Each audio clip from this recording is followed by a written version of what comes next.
Yeah, currently what we are focusing specifically on efforts to minimize the incidence of the forced evictions, which is one of the key causes of causing poverty amongst the urban poor. And in that respect, we are working together with the community groups, the government, and other civil society organizations to come up with the appropriate eviction guidelines, which would, among other things, ensure that the informal settlements or staying in informal settlements or in slums is not criminalized through evictions or through using other laws, like perhaps the law on physical planning or the law of public health, which occasionally criminalizes the people who stay in the informal settlements. So that is the main focus of the work that we are working on right now.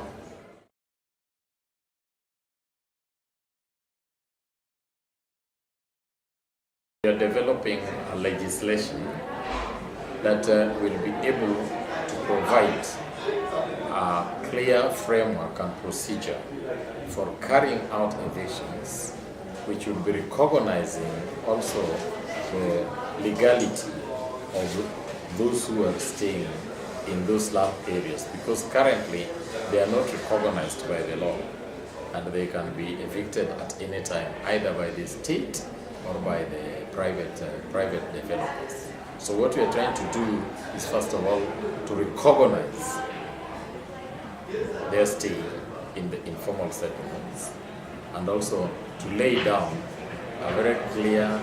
human rights-based procedure that would have to be followed before they are evicted.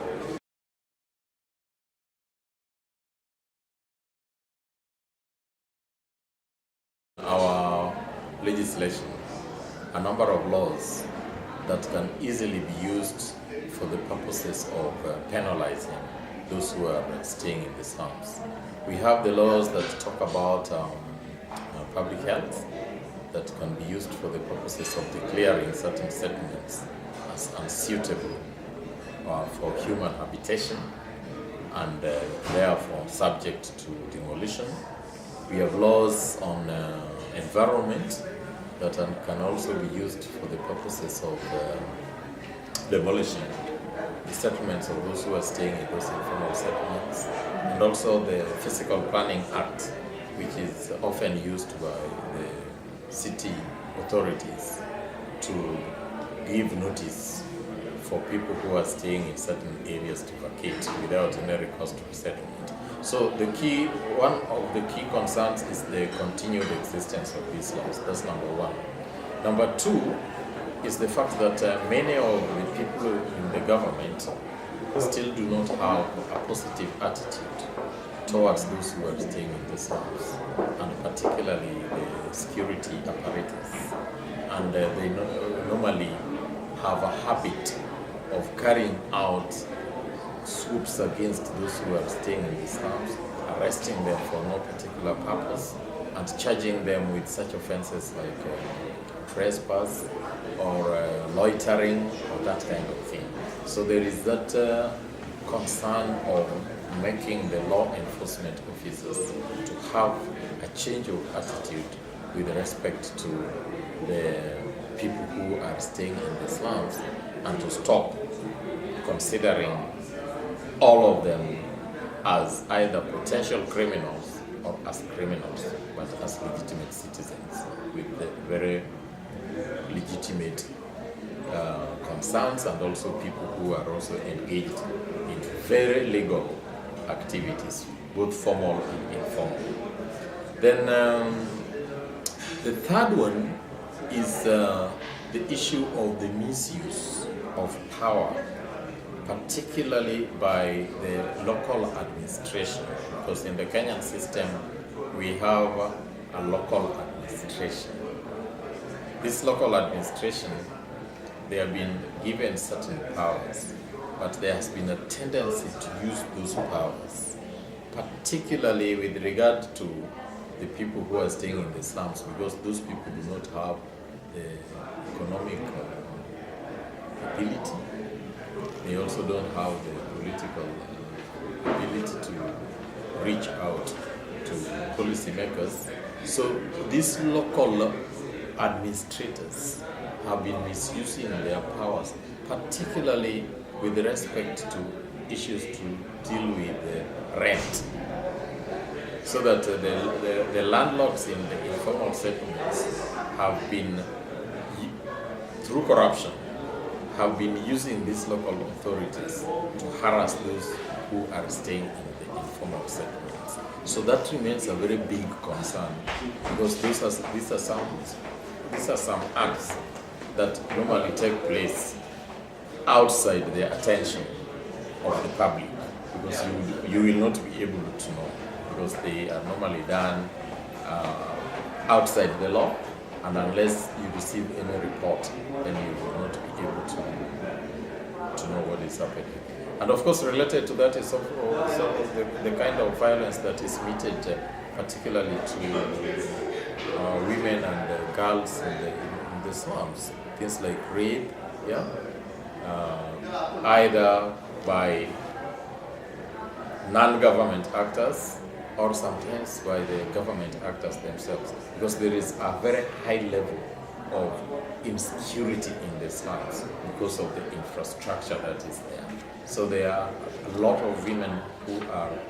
normally subjected to and fall victim to sexual violence and other forms of assault in the slum.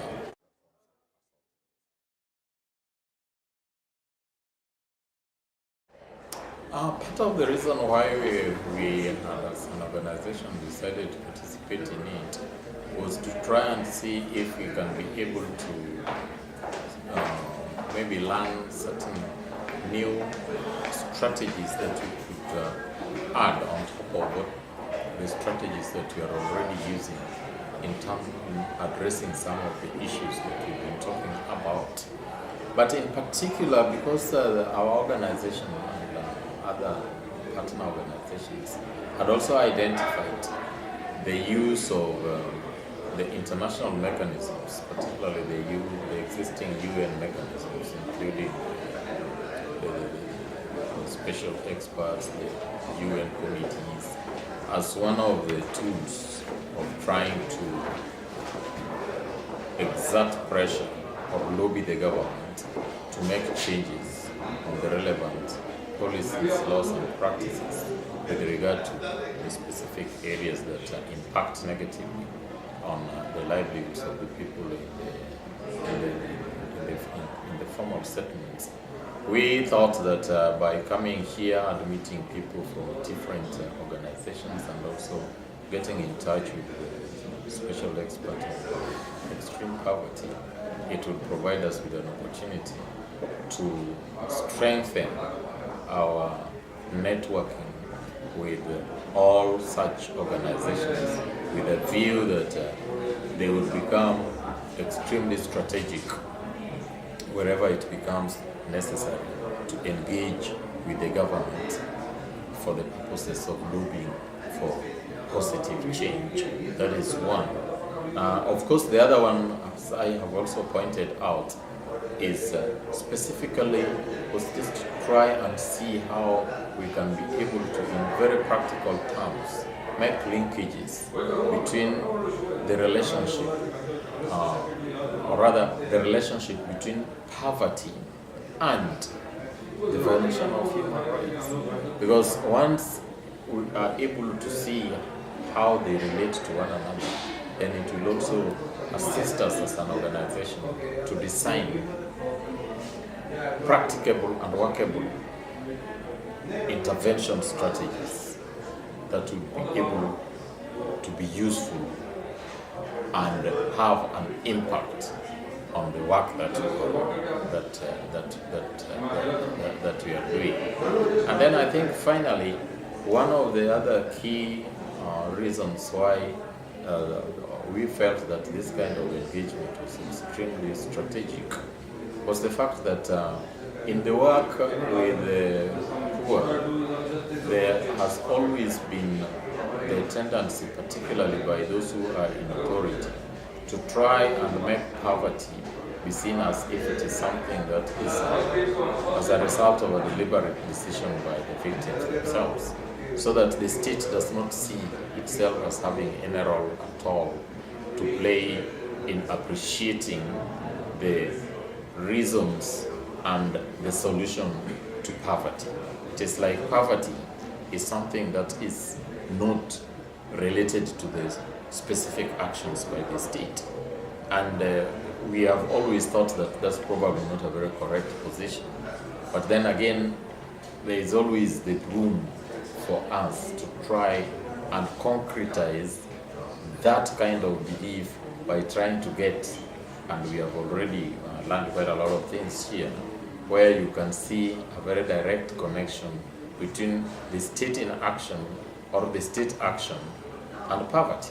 and therefore what the state then ought to do to reverse that kind of situation.